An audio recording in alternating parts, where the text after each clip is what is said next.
Welcome back to the Intentional Parents Podcast. Trauma and crisis, how do we respond to these things?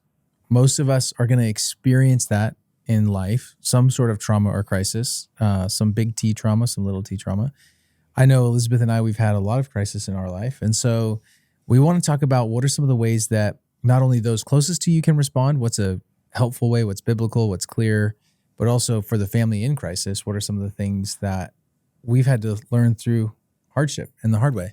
So we want to talk about that today. We also have all four of us here. Phil, it's been a couple episodes since you've been on. Welcome back. Mm-hmm. Thank you. Glad Good to to still be alive. Good to be here.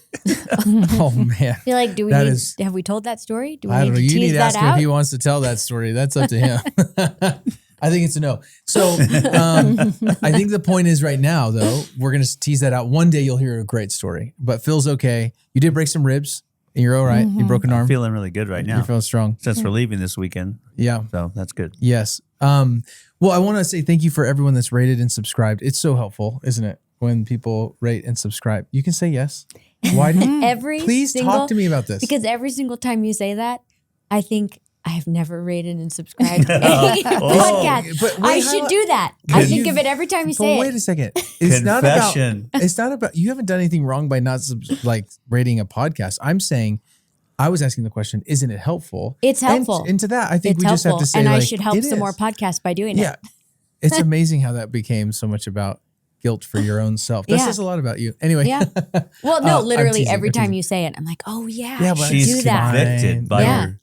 I mean, I'm not trying to convict you. I was literally just sincerely trying to I say know. that it is actually helpful. So if you haven't had a chance to do that, if you just rate the podcast really quick, subscribe, and then leave in a comment. Subscribing super helpful for that. And then YouTube audience, if you could please hit that subscribe button and then the thumbs up.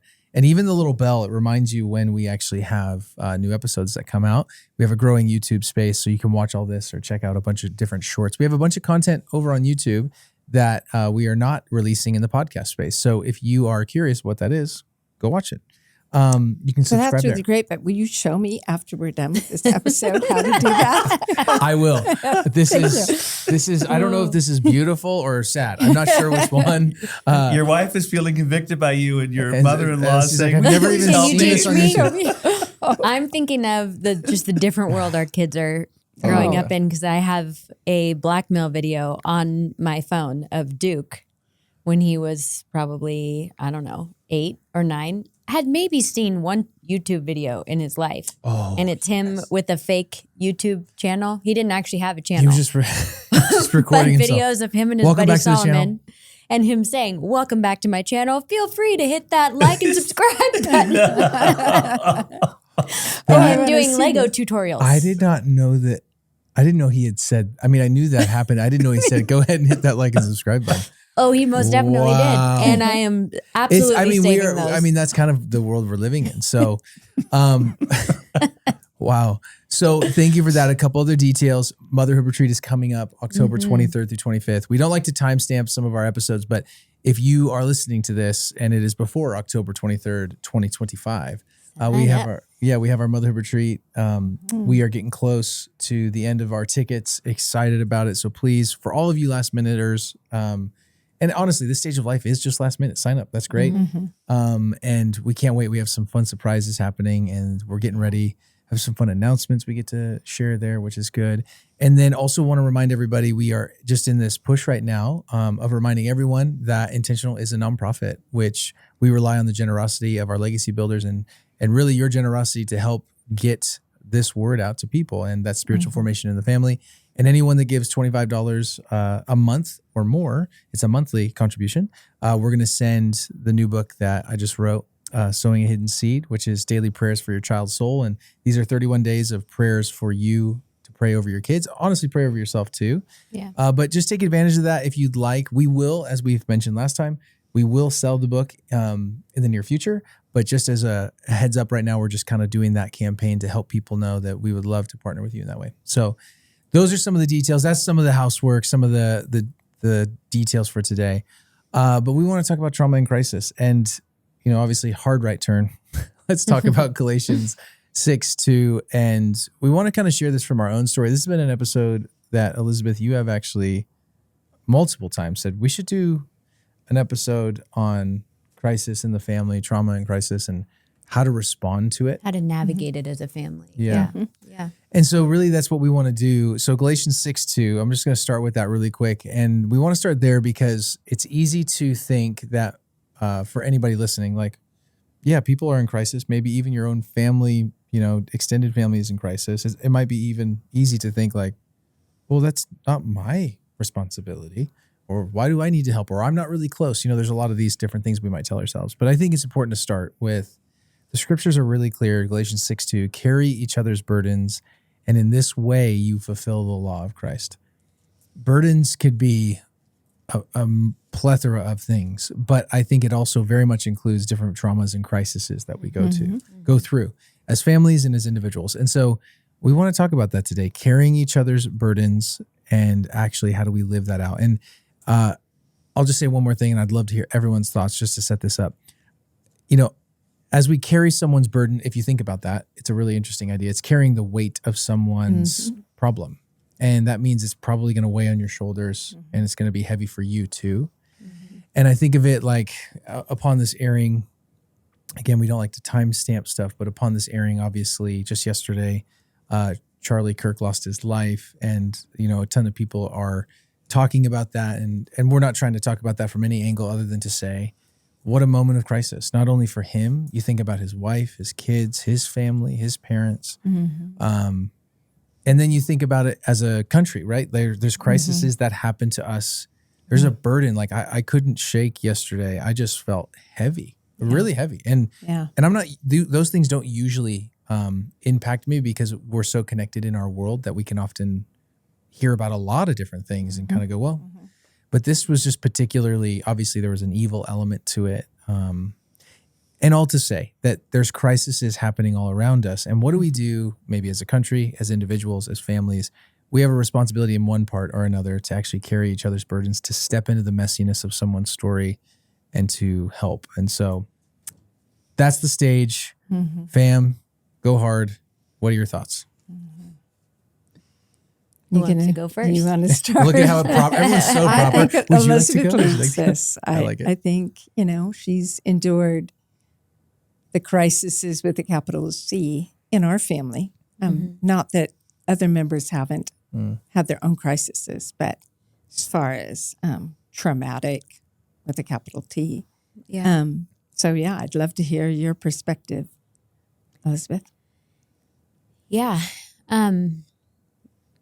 I think, we've had in our family like really acute crisis and trauma that's like all consuming in the moment type thing.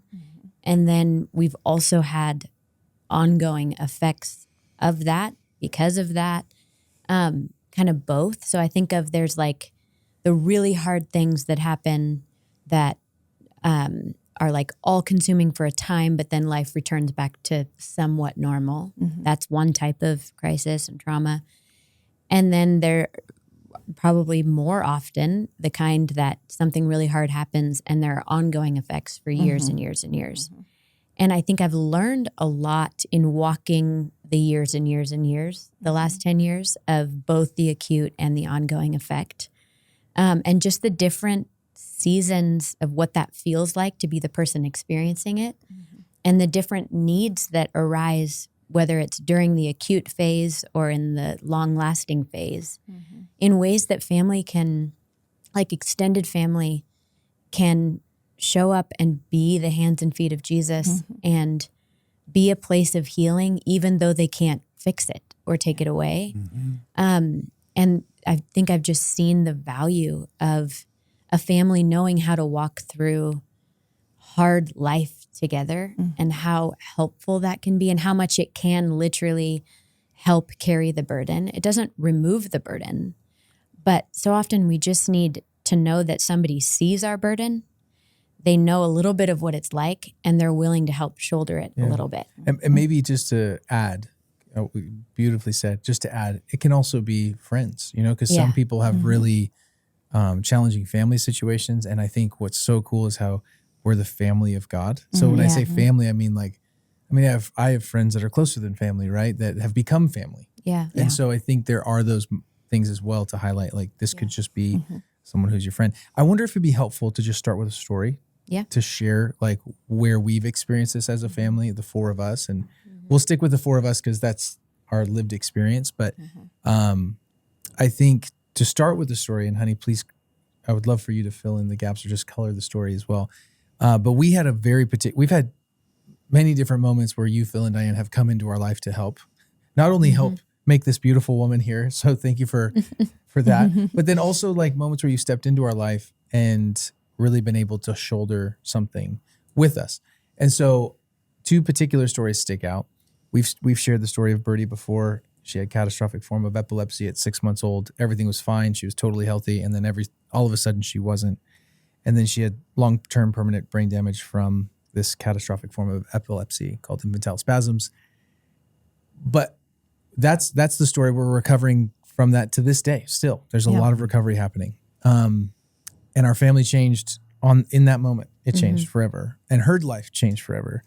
And she's still one of the sweetest little, most challenging, most hard for me to always connect with and understand humans ever. And it's like all in. I just love so much. Like even thinking about her, I like tear up and laugh because she's so funny and so unique and so wonderful. But that said, there was a particular moment the night this happened that I want to recall because it was actually very interesting. So I think I know you feel that, but you go into the doctor, you're in the ER at this point. You went to obviously the general doctor and you thought Birdie just had an ear infection. And then they're like, oh, that's interesting. So they immediately get you to the hospital. Maybe just take it from there. Yeah. They saw like a suspicious movement that she made that we had been seeing happen, but we were not thinking seizure. The doctor basically gets all awkward, goes out of the room, comes back in and says, I called the hospital. I'm sending you there right now. They're ready to receive you. I'm like, what in the world is happening? Yeah. Mom and Dad, you guys were on vacation. We were living in Portland at the time. You guys were in California. And I just love the beautiful grace of God because my sister, Rebecca, who lives in California, happened to be there staying at your house. That's right. Oh, we lived across the street. So that. We're scrambling, calling Rebecca, asking her to come over and watch Duke and Scarlett. Brooke's meeting me at the hospital. We're texting you guys. Like, we don't know what's happening. Just know we're going to the hospital. And it was just this crazy 24 hours of doctors and tests and trying to figure out what she had. And by the next day, they had figured out that she had this catastrophic form of epilepsy. And I remember on the phone with you and you, Mom, were like, do we need to come? And I was like, I don't know. Like, I have no idea what I need. I don't know how long we're going to be here. I don't know what any of this means. All they've told, it was a Sunday, so we couldn't see the neurologist till Monday. And all they had told us was what she had and that it was really bad and that they didn't know very much about it because it was so rare. And so I had no idea what we needed at that point. I had no idea how long we'd be in the hospital.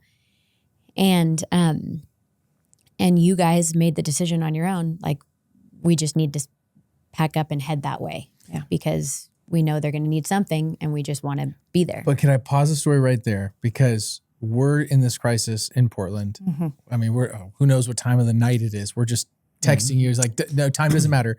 But tell us from your perspective when you got the call or the text. Where were you guys? I just remember it was the middle of the night because we just finished teaching a parenting conference the whole weekend at a church. Oh, that's right. And we were just a couple hours from where we all, Elizabeth grew up vacationing up in the Sierras. Were you in Arnold? We were in Murphy's. Oh, Murphy's. So we thought, we're down here. Let's go spend a couple days at the Gold Country. And kind of we have all these remembering. memories and, then come home. So we got into this not nice hotel because there's not any nice hotels up there. You called it, I don't know, 1 a.m. or something. I think it was 11. In my mind sticks out. It was 11 at night. When we first heard it might be something. I mean, it was a quick decision. We got to get home. It was like an early flight because we were driving toward Sacramento and the sun was coming up blinding us. So did you guys have to get tickets? We had to buy tickets and get to So you got on the phone got online and bought tickets? Yeah, because we weren't going to come home. We had to get a ticket home. So in the closest airport was Sacramento. So I just remember driving towards Sacramento airport praying for Birdie and you guys, and it was just the sun was rising, so it must have I been remember probably a that too. 7 a.m. flight or something. Wow. We had to get back as fast as we could. Yeah. It wasn't a hard decision to make because It wasn't. It was this you know, sense of great unrest in the because you know both of us. the verse you of- started. Oh, go ahead. I'm sorry. And then I do remember too, Rebecca had already looked up the diagnosis online and sent us a quick summary of what this could possibly happen. So it was catastrophic. Yeah. And so it was not a hard decision. It was, we were actually lying in bed when we got the phone call and we couldn't even lay back down. It was a crisis with a capital C. Yeah. Yeah. So those are clear. In this case, it was clear. It's not always clear like that. Yeah. But in this case, it was who's going to go back to sleep? Yeah. Yeah. Yeah, because I mean, the verse you started with, carry each other's burdens, in New American Standard, it's bear one another's burdens. Yes. Well, it's written to a church. It's written to the Galatians. So we're believers. First of all, we're Yep. part of the family of God, but now we're your parents, and so it wasn't really a hard decision to make because it's a But responsibility. it's important to highlight, though.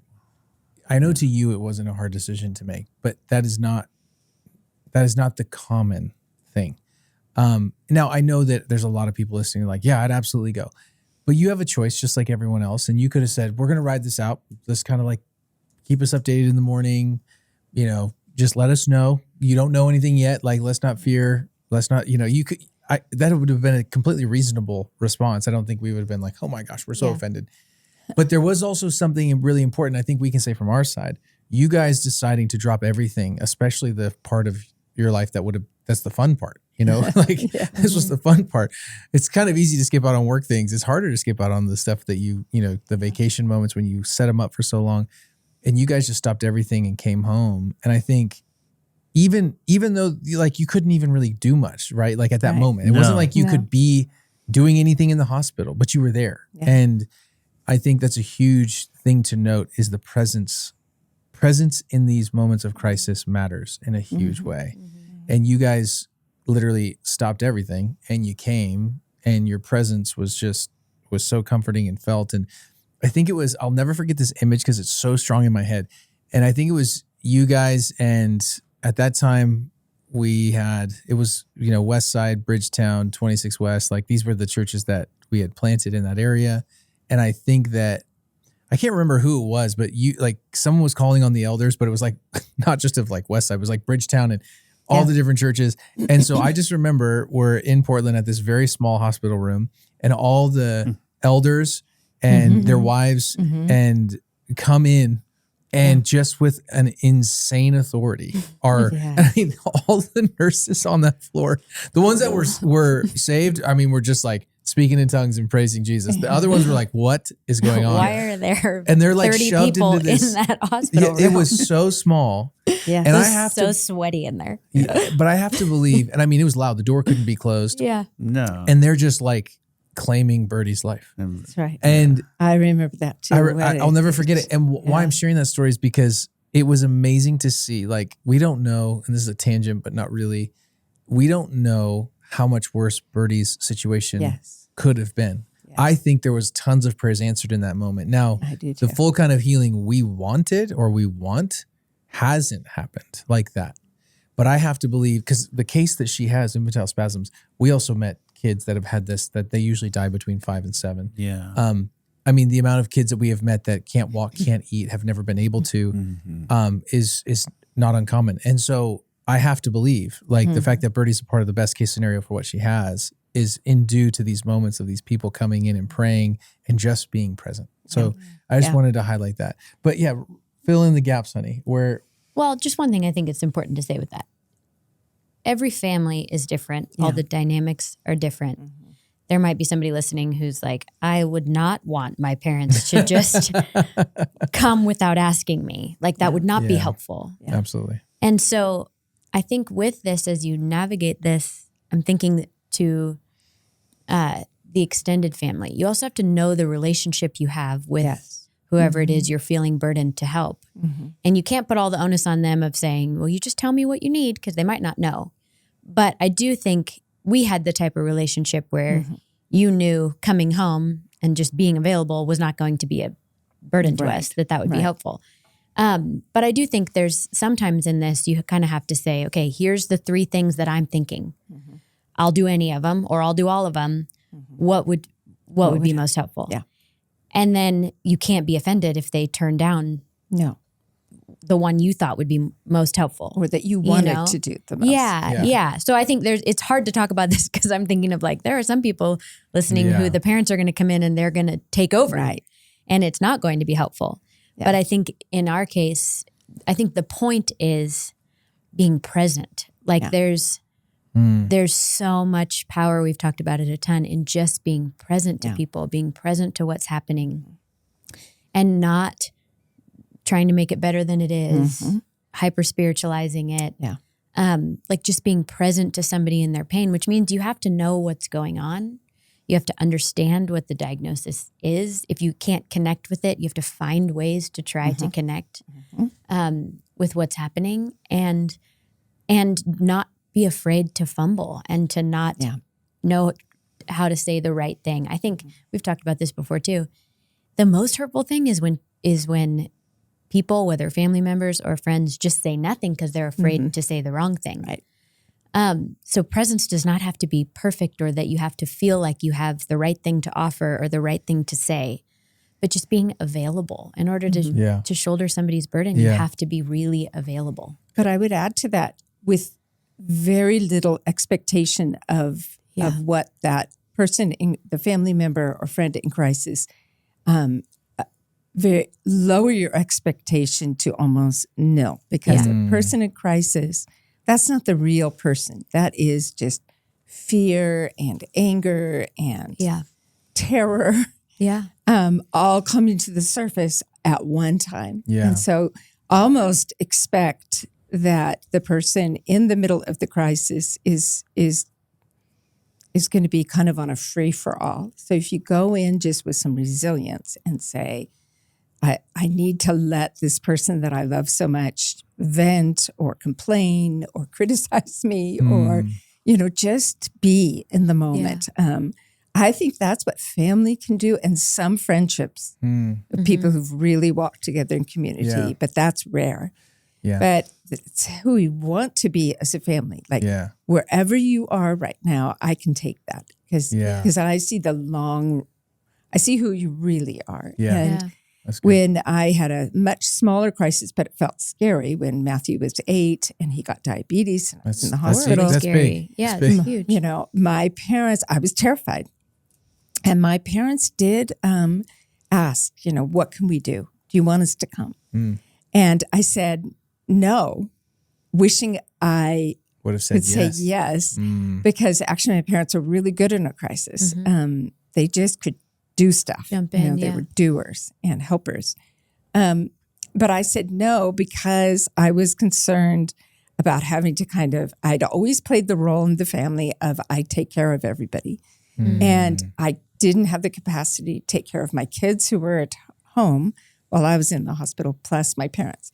But it would have been so easy to say to them, yes, but could you get a hotel? And could you just, we're in crisis mode, and they would have, if I had laid out the groundwork, I know that they would have done it. Yeah. easily complied. But we didn't at the time, honestly, have that kind of a relationship.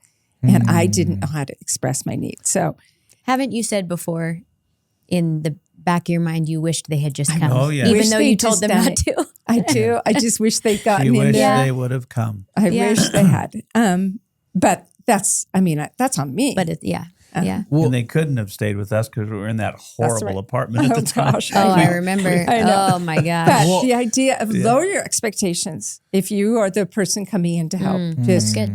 Just allow a crisis to be a crisis. Yeah. I want to, go through, because we have actually a couple things for the family supporting, which would be Phil and Diana's situation, and then the family through crisis. We want to just kind of talk about two different responses, because there is a different response like you're kind of getting into right now. Yeah. There's one more just story that I think kind of puts a bow on this whole thing, because what we were just talking about is a moment of crisis. Yeah. In our situation, we've had I say this with complete sarcasm, we've had the gift of both crisis and long form suffering in ways that we would definitely not have chosen. And that's not me feeling sorry for myself as much as that's our reality. And it helps to name things, right? When we name things, it sometimes can help lose the weight of it. Like, you know, I've had to just be honest with myself, like, oh, I experience a lot of suffering, whether that's my own self, my own family situation. I think the more I deny it, the more angry it makes me. The more I can name it and say that's what it is, God help me, the more patience I can have with myself and situation. That said, though, I think so that's like a moment of crisis.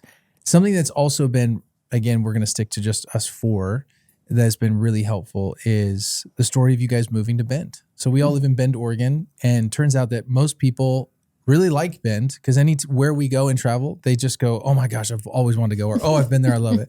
Or and we didn't move here for any of those reasons, but we do really enjoy it as well. It's a great spot. Please come visit. And all of the motherhood retreats we do here, marriage retreats, everyone's like, oh God, please keep doing it in Bend. But that said, I kind of want to highlight that story. And so I don't want to even share the story, but tell us of the morning. Because what I remember is just bits and pieces. You guys will fill it in beautifully. But the morning that the Spirit was doing some things in your heart. And I want to highlight a couple things throughout. But would you, Diane, take us? Well, sure. You know, we talked for years since Birdie's, illness, and you moved to Bend for a job, which is about 3.5 hour drive from where we lived in Portland on the west side. So we talked whenever we came to visit about maybe we'll move here someday, all that kind of thing. But we were in like our forever house. We'd fixed up this old 1969 ranch, and we just made it just ours. In a forest, and we had 30 years of friendship at that point. You know, we really had our roots in Portland. So it was just talk.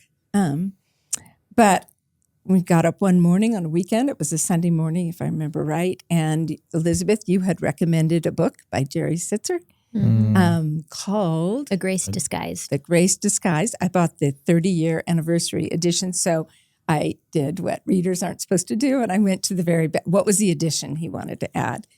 And Jerry Sitzer is this theologian, New Testament theologian, teacher, professor, who experienced horrible crisis and wrote a book that is very intensely personal. It's the best. Yeah. And it is the book, number one book I recommend on especially anything to do with a crisis, but on suffering. Yeah. Just because his theological framework combined with his story is so powerful. And he's just this gentle man. So I'm reading and I start weeping just, I'm a crier.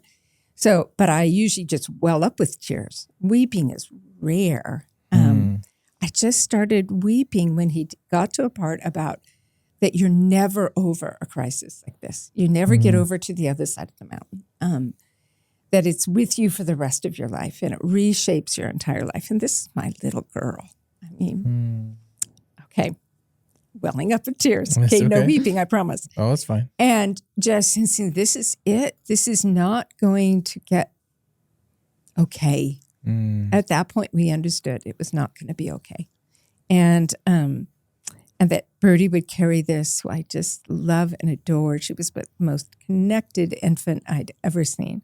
Just insisted that you look at her and connect with her before she can even talk. And here she was now, not. That's a part of her that really went away permanently. Yeah. So I had my grief. I was crying and started writing in my journal and just saw a picture of a time I'd gone on a hike with my dad in the Sierras. I love to hike. I loved to hike with my dad. So he would almost every time we went to visit would have one really planned.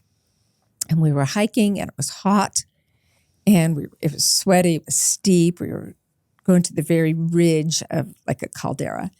And we stopped in the middle under some shade, big oak and pine trees, got some water, and how refreshing it was in the shade. And then we finished the hike. And I had this just picture, which I rarely see pictures like that, of, that shade enabled us to go get to the top. And I felt the Holy Spirit just impressing on me, you cannot fix this, but you could offer some shade. And just an invitation to what if we moved? So I'm very emotional at this point, journaling it all. And I walked into Phil's office and said, I'm too emotional about this, but I want you to read what I just wrote in my journal. And I'm going to trust you. Is this a decision we need to make?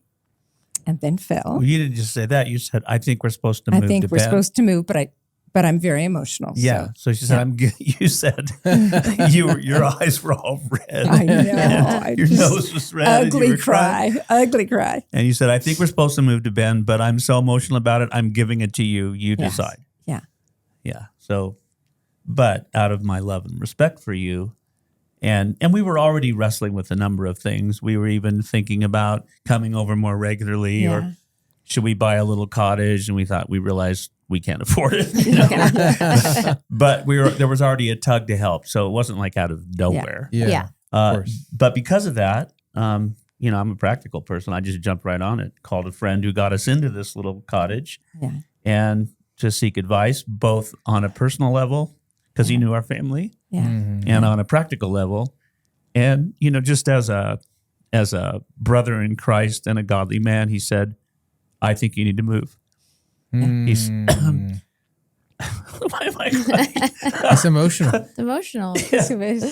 Anyway, he was saying, just for your family's sake, laying aside the finances, housing market, and all that, he said, your family is more important. And then he's a real estate guy, so he flips houses, owns apartments and stuff. So he said, and you need to sell your house right now. Yeah. And he the was bubble's right. about to burst. He goes, the market's going to peak Yeah. in 2 weeks, Yes. which it He did. called it. He Yeah. called And it. he called it, and he'd gotten us into this house, and he knew the area. And so we made a very quick decision, which We don't sometimes make quick God decisions. moves really fast, Yeah. and sometimes he moves really slow for different reasons. Sometimes he's ready and we're not, and he's working something in us. Other times we're ready, but he's not because he's working out some circumstances. But in this is one of those fast ones. And then you guys know the story. I mean, within, I think, 5 or 6 days, the house was listed, open house. 40 people came. We had multiple offers. It sold in 3 days, all cash offer, 2-week close. Shoom. Yeah. We were whisked out of Portland. Before that, I remember that morning, it was a Sunday, and Mom, you guys called after you talked. Yeah, that's right. And you asked us to be really honest This is key. about if that would be helpful and if that would work and if we wanted you guys to actually move. Yeah. And you gave us full freedom to be honest. Yeah. And I love that was your next move because you were totally willing, but you had our best interest at the forefront of your minds. And you guys were thinking through a lot of other things too, of like you were thinking of down the road and knowing you guys are getting older, where you guys want to get settled. Like there was a lot to talk about, but it was an immediate yes from us. But yeah, we'll need to talk about what does that look like? Yeah. What are the details? But I think that's really important to say too, because you weren't just driven by your feelings of, I want to make myself feel better by being helpful. Yeah. You were driven by, I really want to do what the Spirit's leading, and I really do want to actually be helpful. So this needs to be a joint family conversation. Well, yeah, and not only, of course, you guys were first, but when you said yes, what I just thought of is we also sought counsel of our other 3 kids and their spouses. Yeah. We wanted to know what Matthew and Simona's counsel would be. What is your counsel to us? John Mark and Tammy, what's your counsel? Rebecca and Steve, what's your counsel? And then, of course, there are from other men in my life that I asked counsel from, both who knew our ministry, who knew our family, and who knew the situation. So I think a big decision like that in a crisis, it should be, it has to be Holy Spirit led, but it needs to be confirmed through those around you who know. And that's one of the scriptures says, that we're supposed to, in abundance of counselors, there's victory. You can ask too many people their opinion, get confused, but there is a time to seek. And if you don't make plans prayerfully and carefully, you can make a big mistake too. But I think behind all that was, for all of us as followers of Jesus, who are we living for? Are we living for Jesus and living to serve, like the verse that you start off with, carry one another's burdens and thus fulfill the law of Christ. Well, what's the law of Christ? I mean, there's a lot there, but it's, Jesus has said, do unto others as you would have them do unto you. And then Christ didn't live to please himself, but to please others. Yes. And one of the cross references to that verse is Romans 15:1. We who are strong, we were doing well. We weren't sick. Birdie was sick. Ought to bear the weaknesses of those without strength, because your world was crumbling, and not just please ourselves. For even Christ did not please himself. So, it becomes about, why are you living? It's a deeper thing. Yes, sir. Are you living for yourself, carving out your perfect world, or are you living for others, And so in our case, our family is a gift from God. So yes. And the two other things I would add to that, because the verse I had written down just echoes that one out of 1 Thessalonians 5. I've always loved this verse because it seems so visual to me. Verse 14, we urge you, brethren, admonish the unruly, encourage the faint-hearted, help the weak, right. Be patient with everyone.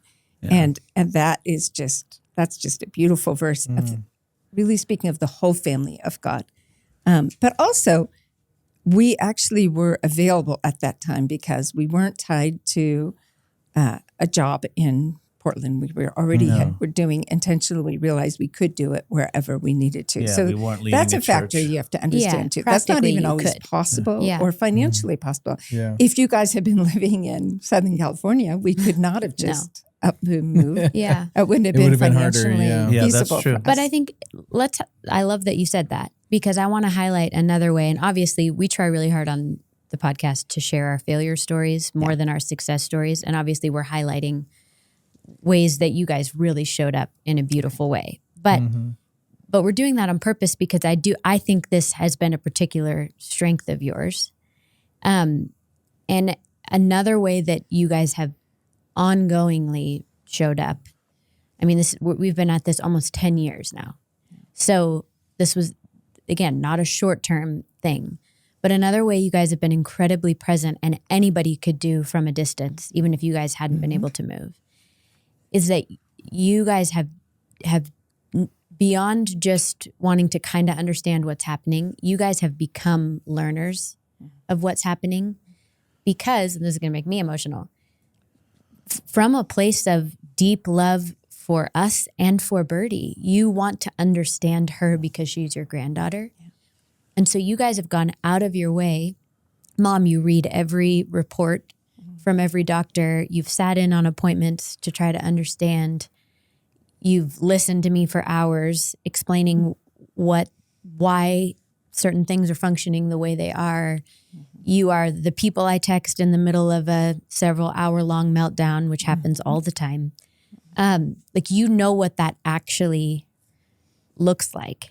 And I was Birdie just had a several hour long meltdown, one of the worst ones she's ever had, because we just started back up school again, and it was about going to her co-op.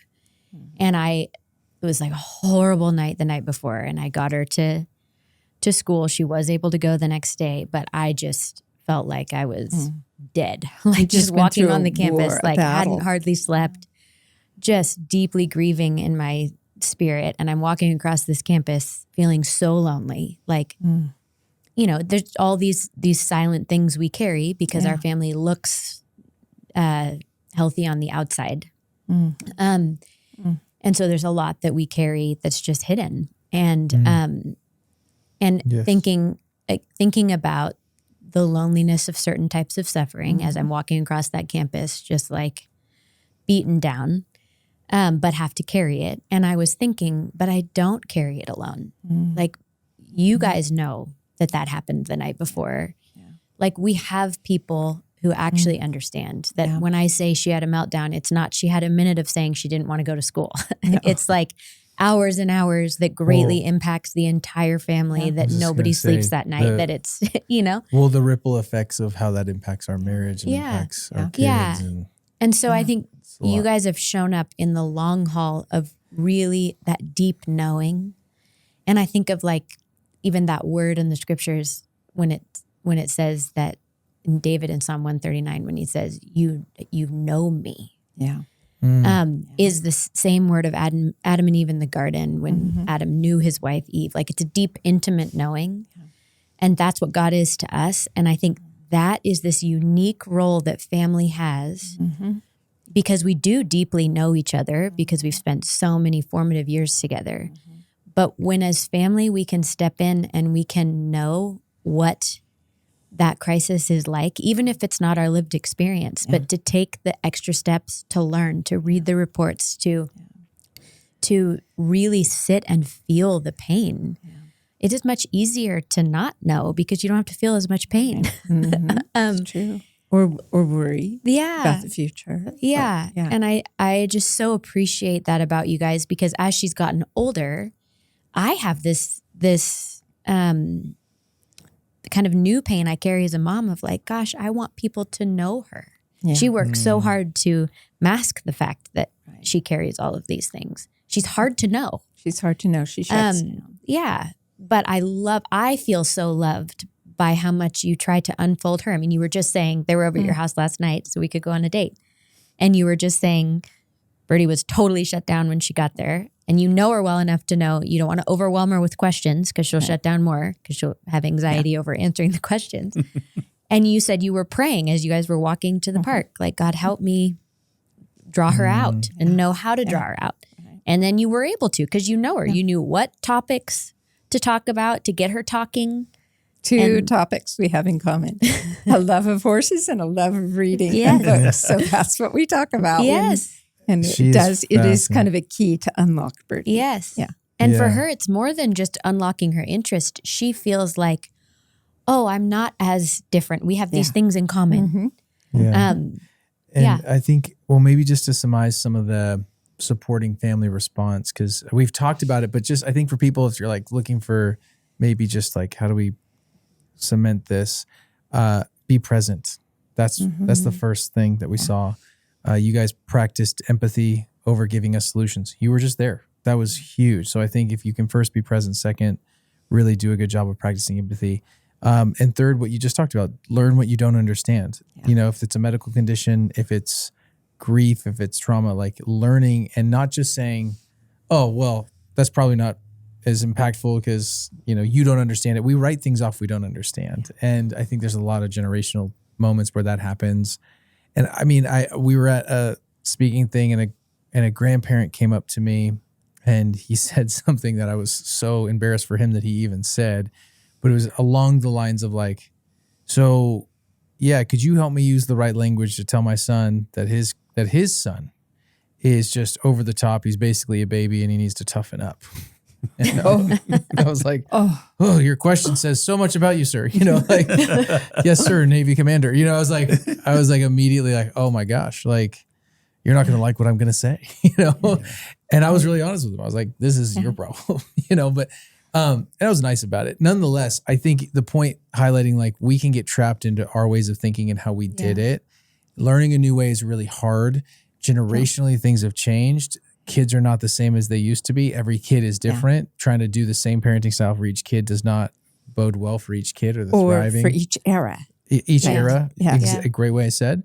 And so just remembering that. And then I think, you know, the last thing you kind of said is remembering the ripple effect that crisis affects families. It affects you guys. I mean, you guys are now living here in part or in a big way because of what happened. And it impacts your kids. It impacts your family. And to be mindful of that and not ignore that, and I think is a big part. So for the supporting family, I think you guys have done not only an amazing job, but you've been incredibly present to us. And we can give active feedback that it's actually been amazingly helpful and supportive and life-giving in ways that we didn't expect. And so, one more thing. Yeah, just that's beautiful. That's lovely. But in all honesty, we made mistakes. And one mistake I had made several times earlier when a different family member, extended family member went through a crisis is, and I like this term as much as I flinch when it's applied to me, but when some of us can have a savior complex, and I definitely see that in myself.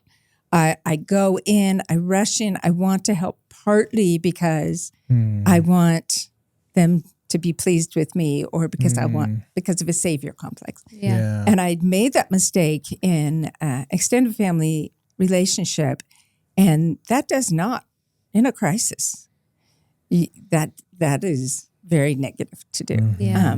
So I think partly we learned from our mistakes, times when we didn't handle it well, and that led to a worse mistake or a difficult relationship that it's taken, honestly, years to overcome. But the other thing is, the other mistake we made, and you can elaborate on this, Elizabeth, because it was you who pointed out to me in a really gentle way, not even super direct, but I knew it was true of me.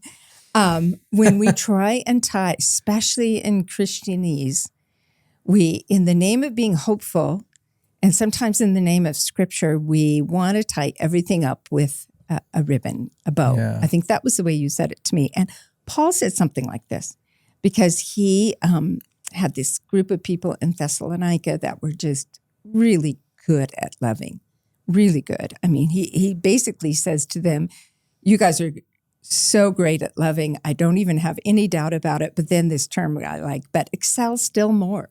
Just get even better. This is like your hallmark, who you are. But then he went through a crisis. Their whole team went through a crisis, multiple crises. And he writes to them this, for indeed, when we were with you, we kept telling you in advance that we were going to suffer affliction. So he saw what was coming ahead. And so it came to pass, as you know. And then he talks about, because of that, for this reason, when I couldn't stand it any longer, he sent actually Timothy to go make sure that their faith was not being shaken by Paul's crisis. And that is the opposite of tying everything up with a bow. Yeah. Because Paul was saying, this is going to happen. Hard things happen. Yeah. Period. And so, Elizabeth, maybe you could explain how you sort of explained to me about being careful about we add on these little taglines in order to make ourselves feel better. Yeah. Oh, that's a tricky one. Yeah, this is a tricky one because it's so pervasive and said by very well-meaning people who mean it. Including me. Yeah. What's the problem of the unaware? Like, because I don't think it's not always on purpose. I think it comes from a place of unawareness more than it comes from a place of trying to hurt. But the unawareness does hurt. Keep going. Yeah, of just when most of the statements revolve around things that we say that we don't even think through. God won't give you more than you can handle, which is actually not in the Bible. That's totally out of context of what that verse is saying.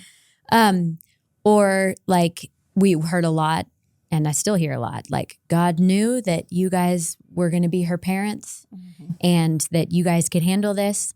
And that's not untrue. God did know. It's a nice thought. God did know that we were going to be her parents. God will equip us with everything we need. But it's only half of the story. And I still have to go home at night. And I still have to manage that meltdown and get her to school the next day and do, it's and. And I think it's more about what we leave out than about what we say. It's when we only say the really positive, hyper spiritual things that sound really good, that aren't untrue, but we don't also acknowledge the current reality and pain that somebody is living and sitting in. I'm thinking of my friend Corey, who was just diagnosed with a very aggressive form of breast cancer. She's had miracle upon miracle of catching it early, of it should have grown way more and it didn't, of a really successful major surgery. She doesn't need the crazy chemo and radiation that they were afraid she was going to need. Like beautiful, amazing things that have happened. And she will live in fear the rest of her life of this cancer coming back. High reoccurrence rate. She has to take ongoing medication. She doesn't take medication for anything. She has to take ongoing medication to try to keep it from coming back. So I would imagine she's probably hearing a lot of people, praise God for the miracle. You kicked cancer. Like, what a miracle. That's true. But she will also silently carry this deep fear and burden. She has 3 daughters. She will carry that forever. And so we're not doing her a service by not acknowledging both. Both. We're actually Yes. making her feel more lonely Right. if we only acknowledge the fact that the surgery was successful. And I think of my own story of so many people have been praying for and are still praying for my healing. And I hear a lot about that. I believe God's going to heal you. I'm still praying. But I have to leave every one of those prayer times, every church service, every conversation, still in pain, still not able to sleep that night. Like for me, it is so much actually more helpful in healing when somebody acknowledges the pain. Yeah. Because I feel so seen by that. Yeah. And I don't actually need somebody to fix it. Right. But I do have an ache for people to see me, because we all do. We all feel maybe just to give a script for that, because if someone's like, I think, because a lot of us are well-meaning, we just don't have scripts for like, what does it even sound like to, like, as you just said, if for someone to acknowledge the pain, well, what does that mean? And what do you mean by that? Because I think I can kind of guess, but I also think there's a handful of things that are not helpful, again, with that. But one thing that's helpful is just saying, my goodness, you've been telling me about this pain. How are you doing? It's been a high pain week? What's going on with that? Yeah. When it comes up, I want to pray for you. What parts of your situation can I pray for? Like, I think it's just as simple as that. Yes, acknowledge, oh my goodness, thank you, God, that it's not worse. But like, ask the curious questions, be present. I think that's, as far as the script goes, I think you need that. And for the crisis situation that anyone's in, I think there's a couple things that you have to have as a family walking through this. And one of the things that is extremely just based upon your personality, but I think some people will hear this and go, yeah, it's easy. And some might go, that's really hard. And that's getting really good at asking for help. I think we have to realize, like with you guys, we need help. There's a lot of the times where we wish we didn't need some of the help that we do. And it's ongoing, and it's help in so many ways, you know, I think. And that leads to the second part is developing a care team. I mean, I feel like God, not even by us always asking, has provided the most amazing care team for us. And it's both the doctors and all that deal with the physicality of it, but also all the wonderful, and you know who you are, therapists and counselors and wise people that God has put in our life, both professionally and just practically. You know, Jerry Sitzer from his book, he's become a friend to all of us. And I remember talking to him on the phone, and he had said something that completely shocked me and kind of undid me a little bit, as he does. He's just one of those guys that's like, I'll just say it exactly. He's this wise sage. So wise, but then also is not afraid to just say reality. And he just simply said, oh, well, Brooke, it would have been my suffering is not as hard as your suffering. And now he said to me, it's not good to compare suffering, but if we were, he's like, yours is harder. And I said, Jerry, you lost your wife, you lost your mom, and you lost your 4-year-old daughter all in the same car accident. Yeah. You immediately became a widower and a father of 3 with kids with injuries, not only mental, emotional, physical. How could that be? How could you say that to me? Honestly, like, how could you say that to me? And I wasn't mad about it. I was just like, help me understand. And he just simply said, when someone passes, of course it's so challenging and hard, but if you're alive and you're alive long enough, life continues. And you never forget that person, and you never forget some of the pain, but there's a distance that happens, and life changes and evolves and grows. He was just basically, and this is for anyone listening that maybe has more of a chronic situation with suffering. He was simply saying, when you have a chronic situation, you never know where it's going to go. And it's reminded to you each day that life is not what it ought to be fully. There's a sting every day that doesn't just go away. It kind of gets resurfaced. And so I'm highlighting that to just simply say, like, you have to have a care team.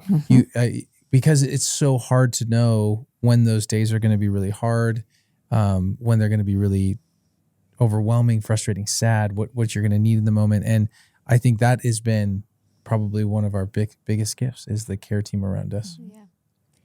I want to go back to what you said, at getting really good at asking for help. This is like a huge area of opportunity for growth for me, that I've gotten better at asking for help, but I'm still really bad at it. Yeah. And I think for those who maybe are bad at it, you also have to develop kind of a thick skin of, like, it's okay for people not to be able to help. And that doesn't mean you need to stop asking. means you ask again or you ask somebody else. And I think that's been a learning curve for me of like, I'm bad at asking for help. I'm also really good at like holding resentment, wishing people would offer help.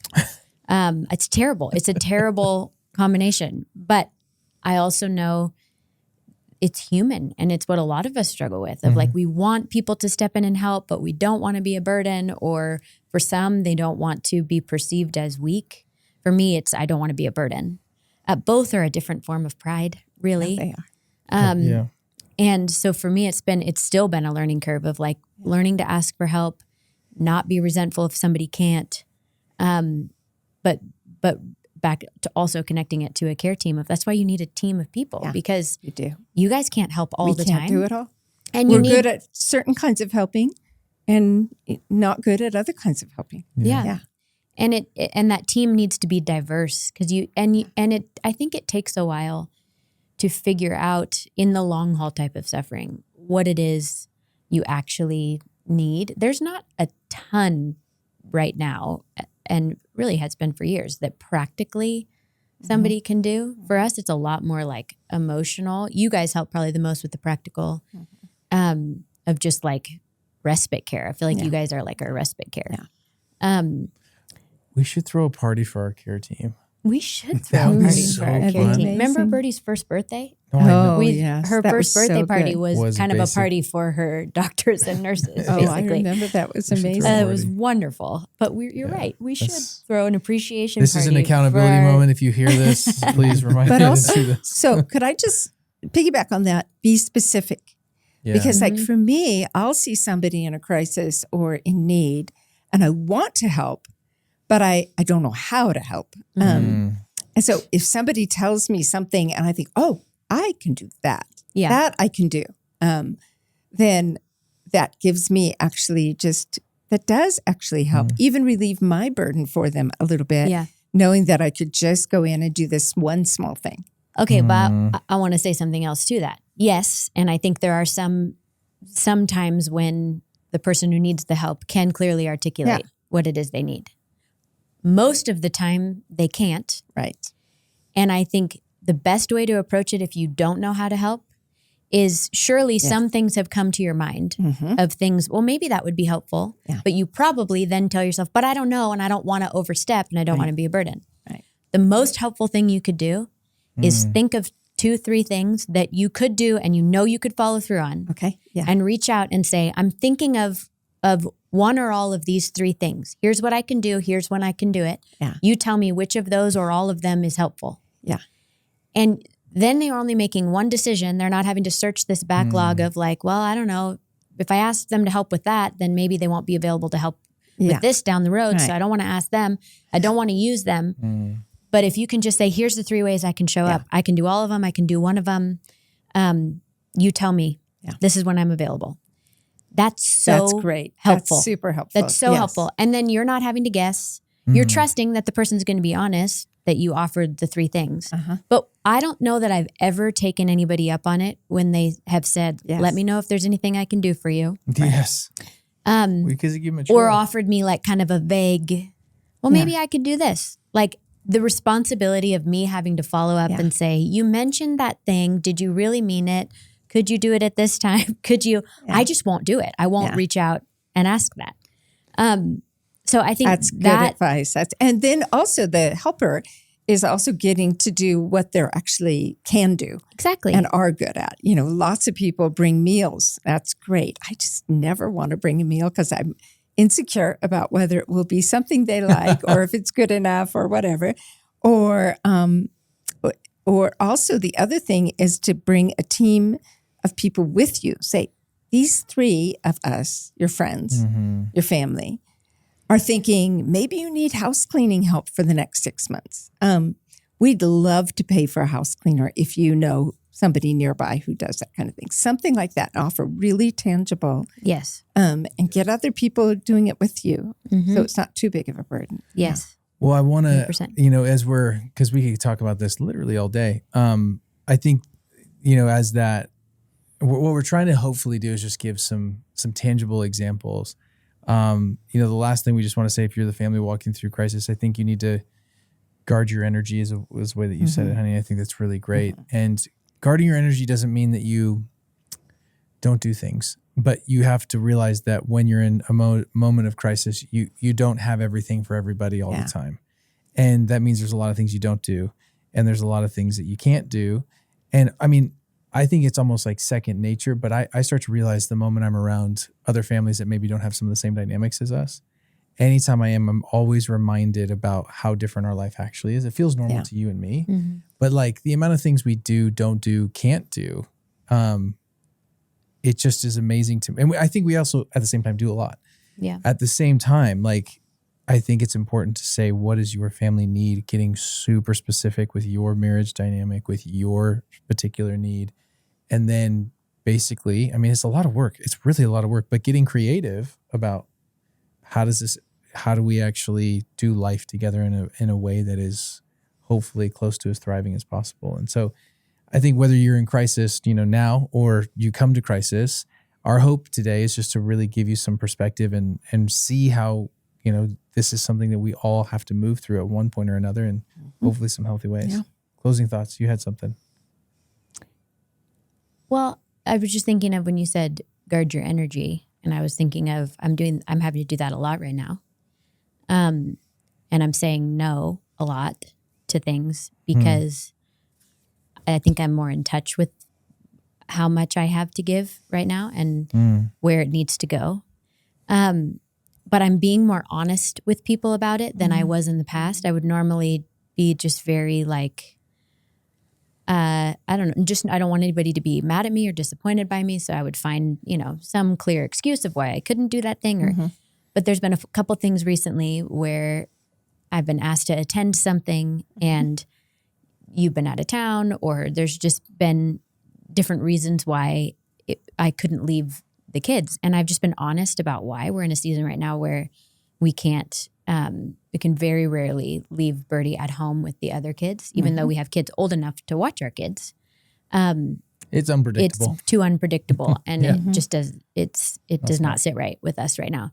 It's not fair to the other kids. And so I've just been honest about that while still covering Birdie. Like, just here's where we're at. I'm not in a season where I can leave Birdie alone. And so I can't come to your birthday party because I can't leave my kids alone. The only way I can do it is if it's a really good day and the TV's on the whole time. And so I have to choose when I'm going to use that time. Yeah, right.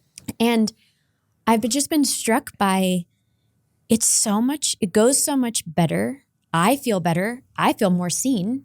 And I feel closer to the person I'm letting down when I'm just honest about why. Yeah, that's really good. And so I just feel like I'm learning of like to be just straight up about even the energy I'm having to guard right now. Like this is where my health is at. I can't go on a several mile walk as much as I would love to. But I can't walk with you tomorrow morning because I'm afraid I'm going to get a mile in and I'm not going to be able to walk the whole day.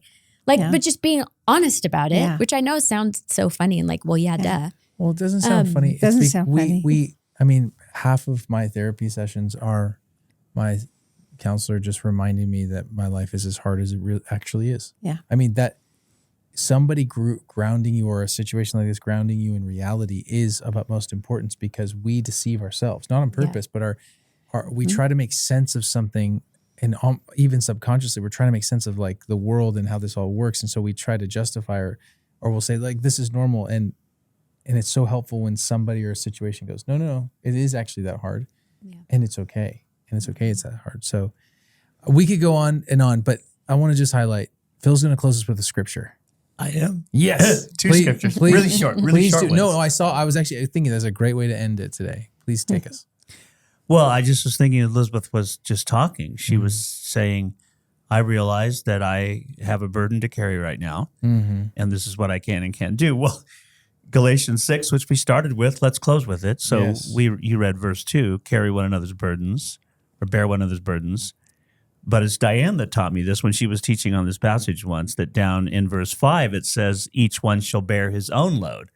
And there's two different words there. One is for like a backpack, the other one is for a rock. So like we're supposed to help someone carry their backpack, but then we each have our own, rocks to Load. carry around. Well, So actually, load was like a Was container like a ship type of thing. a what? Like a container ship. A type container thing. ship. Like it's so big. This So is big. This Yeah. is One the is long so haul. big that they need help carrying it.